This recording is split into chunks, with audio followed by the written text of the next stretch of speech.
What is school for? Feel free to call me slow, but I spent 16 years going to school, and I still don't know. When I finished, I didn't know how to do my own taxes, purchase a home, or apply for a loan. I didn't know a thing about investments, building credit, or getting a job. I graduated at the top of my class, and what did I have?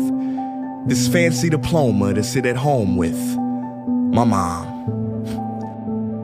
But luckily, they did teach me some important skills like factoring trinomials and how mitochondria is the powerhouse of the cell. I'm so happy I remember the Pythagorean theorem, because it helped me a lot. Okay, I'm lying. Let me stop. Because all the stuff they taught me, truthfully, I forgot.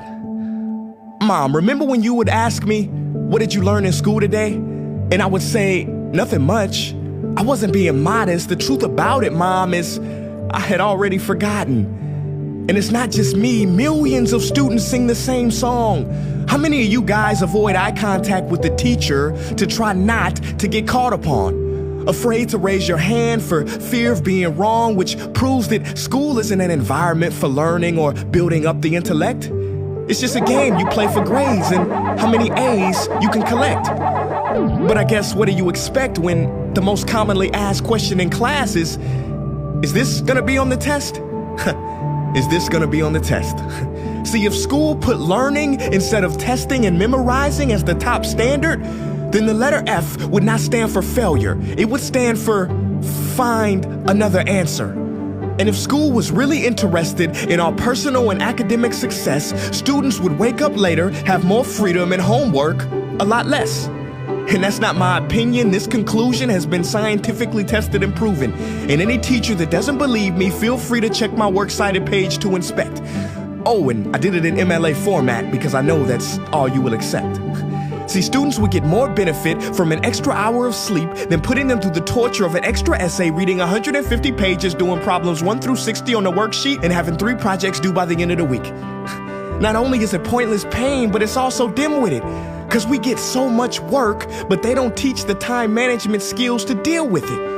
See, in school, we are controlled by bells. We have to learn in rooms with the feng shui of a prison cell. We have to ask permission to relieve bodily functions, but not before the teacher asks a million questions like, why didn't you go before class? I'm sorry, my bladder is kind of on its own schedule and it's not always timely. See, teachers always say, use your time wisely. But that never made sense to me. Because these 6 cruel hours of our lives we call school might literally be the worst use of time management ever in history.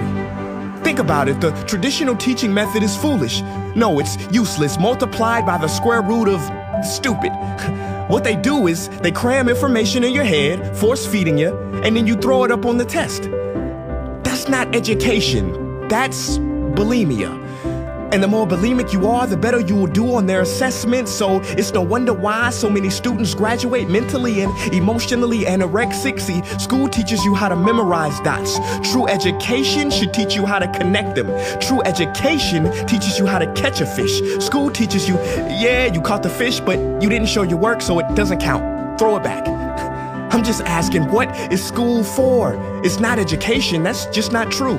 If you still think that, you might be sniffing glue. See, the word education comes from the Latin root educe, meaning bring out, i.e. bring the gifts out of a person and make them viable. But school doesn't bring out much, it just stuffs more facts inside of you. Now some of that stuff is justifiable. We need reading, writing, and some arithmetic, that's fair.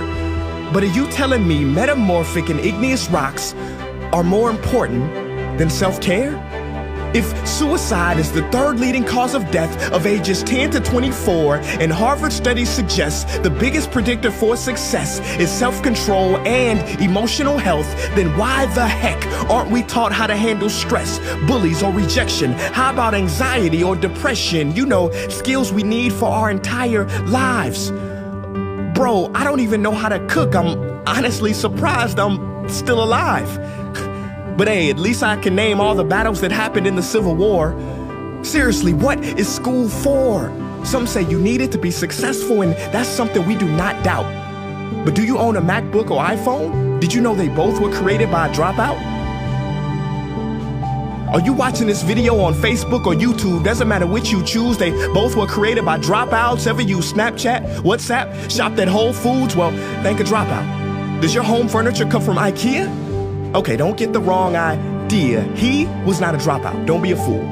I mean, how could he drop out? Ingvar Kamprad, founder of IKEA, never even went to school. I know what you're thinking. He's just picking and choosing. There's millions who didn't go to school that aren't successful. Who is he fooling? And you're right. But open your history books and start perusing. You'll find the very people we idolize in school never really had formal and/or secondary schooling.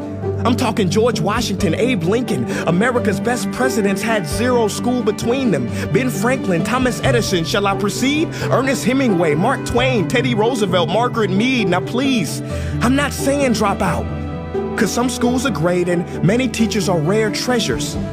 I'm saying that there's a difference between people who are smart and people who score better.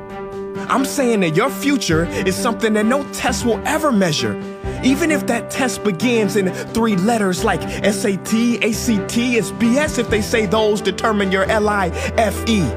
No, your destiny is in your hands. You must shape it to be great. So don't expect school to open doors, because it's more likely to slam them in your face. Sometimes I wonder about all the dreams lost in school and how much potential goes to waste. If it wasn't for music and YouTube, then I would have been just another lost case. Everybody watching this, please, close your eyes. Imagine a child sitting in the back of some teacher's class in some town. He never raises his hand, he fails most of his classes, but inside of him, there is a passion. And if nurtured and brought out, will lead him to discover the cure for cancer. But you see, I'm afraid that that child's gift will never come out. He will never win the Nobel Prize award because in class he was ignored and his worth was judged only by his scores. So teachers, principals, parents, advisors, and students, I ask one more time, what is school for?